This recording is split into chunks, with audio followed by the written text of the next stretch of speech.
அனைவருக்கும் வணக்கம். இந்த வீடியோவில் நம்ம என்ன பார்க்க போகிறோம் அப்படின்னா, மார்ச் கடைசி வாரத்துக்கான கரண்ட் அஃபேர்ஸ் வந்து நம்ம ரிவிஷன் பண்ண போகிறோம்.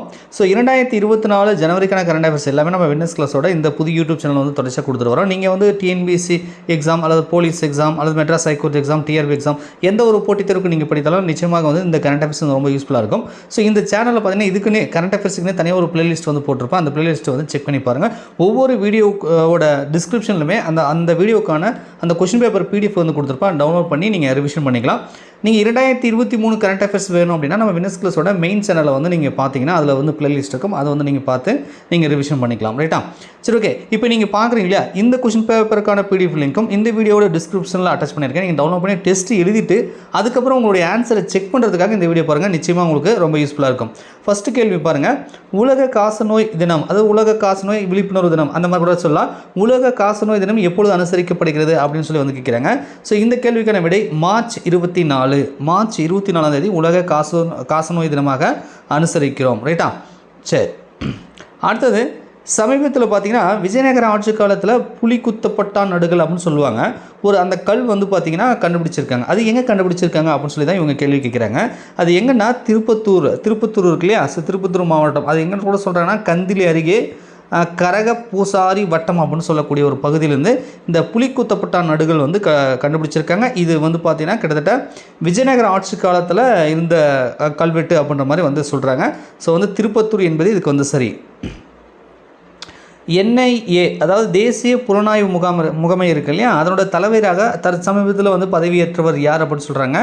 ஸோ இது வந்து பார்த்திங்கன்னா சதானந்த் வசந்த் டேட் அவர்கள் வந்து பார்த்திங்கன்னா தேசிய புலனாய்வு முகமையினோட புதிய தலைவராக பதவியேற்றிருக்காரு. ஸோ அடுத்தது பார்க்கலாம். UPSC இருக்கு இல்லையா, UPSC புதிய இயக்குனர் யார் அப்படின்றாங்க. ஸோ இது வந்து பார்த்திங்கன்னா மிஸ்ரான்னு சொல்லுவோம். ஸோ ஹன்சா மிஸ்ரா அவர்கள் வந்து UPSC புதிய இயக்குனராக பதவியேற்றுள்ளார். ஸோ அடுத்த கேள்வி பாருங்கள். 2022ஆம் ஆண்டில் உலகம் முழுவதும் எத்தனை கோடி மெட்ரிக் டன் உணவு வீணடிக்கப்பட்டுள்ளது அப்படின்றாங்க. ஆக்சுவலாக வந்து சமீபத்தில் ஒரு ஐநா வந்து ஒரு அறிக்கை கொடுத்தாங்க. அதில் வந்து பார்த்தீங்கன்னா உணவு வந்து இவ்வளோ கோடி டன் வந்து வீணடிக்கிறாங்க, வேஸ்ட் பண்ணுறாங்க அப்படின்னு சொல்லி ஒரு அறிக்கைலாம் கொடுத்துருப்பாங்க. அதில் வந்து வீட்டில் பண்ணுறது, ஹோட்டலில் பண்ணுறதுன்னு நிறைய தனிநபர் பண்ணுறதுன்னு சொல்லி நிறைய சொல்லியிருப்பாங்க. பொதுவாக வந்து பார்த்திங்கன்னா அந்த ஆண்டில் மட்டும் எவ்வளோ கோடி மெட்ரிக் டன் வந்து உணவு வீணடிச்சிருக்காங்க அப்படின்னா 105 கோடி, 105 கோடி மெட்ரிக் டன் உணவு வந்து உலகம் முழுவதும் வந்து வீணடிச்சிருக்காங்க. ரைட்டா?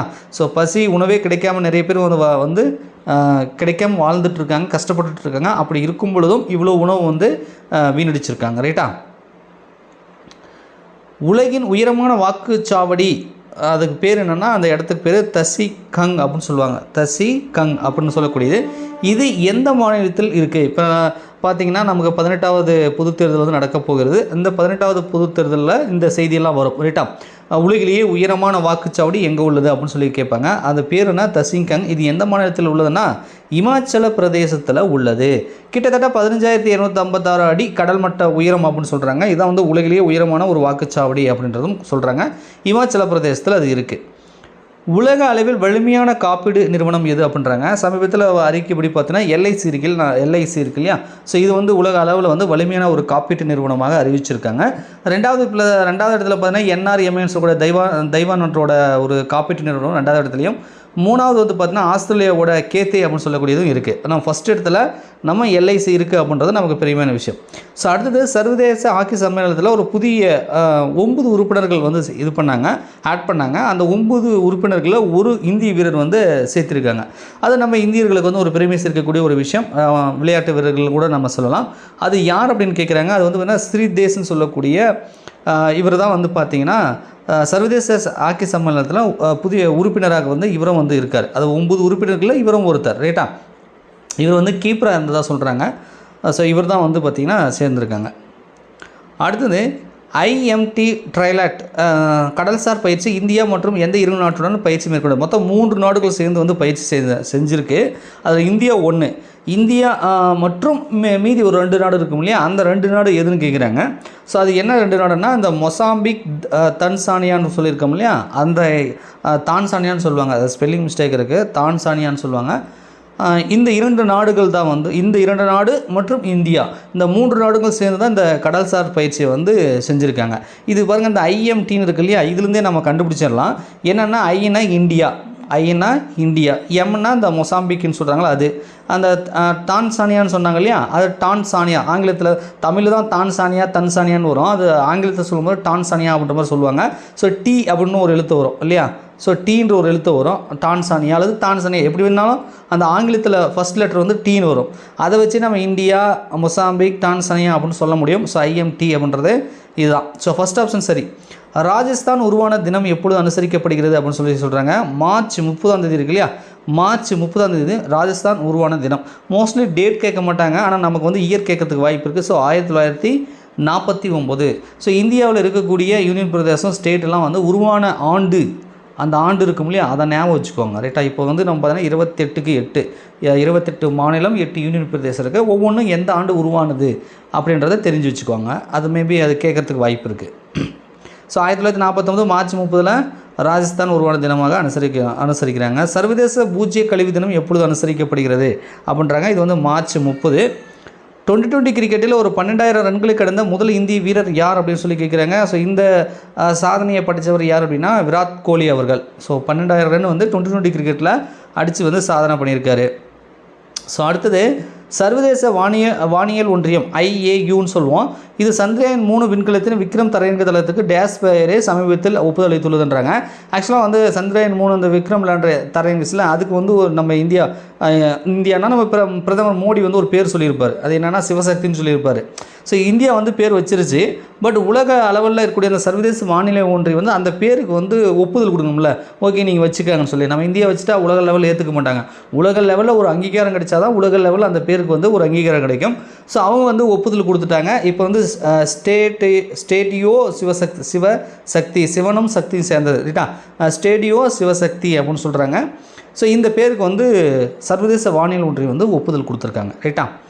சரி, அடுத்தது உலகின் மைக்கோபாக்டீரியம் காசநோய் தடுப்பூசி MTB VSC, அதாவது இந்த VSCனா வேக்சினு, டிபினா டிபிக்கானது. இது வந்து பார்த்தீங்கன்னா மைக்கோக்கு தான் எம் அப்படின்னு சொல்கிறோம். ஸோ உலகின் முதல் அப்படின்னு வரணும், முதல்னு வச்சுக்கோங்க. இந்த இடத்துல உலகின் முதல் மைக்கோபாக்டீரியம் காசநோய் தடுப்பூசி இதான் ஃபஸ்ட்டு அப்படின்ற மாதிரி சொல்கிறாங்க. உலகின் முதல் மைக்கோபாக்டீரியம் காசநோய் தடுப்பூசி தயாரித்துள்ள நிறுவனம் இது அப்படின்னு சொல்லி கேட்குறாங்க. இது வந்து பாரத் பயோடெக் நிறுவனம் தான் இந்த தடுப்பூசியை வந்து கண்டுபிடிச்சிருக்காங்க.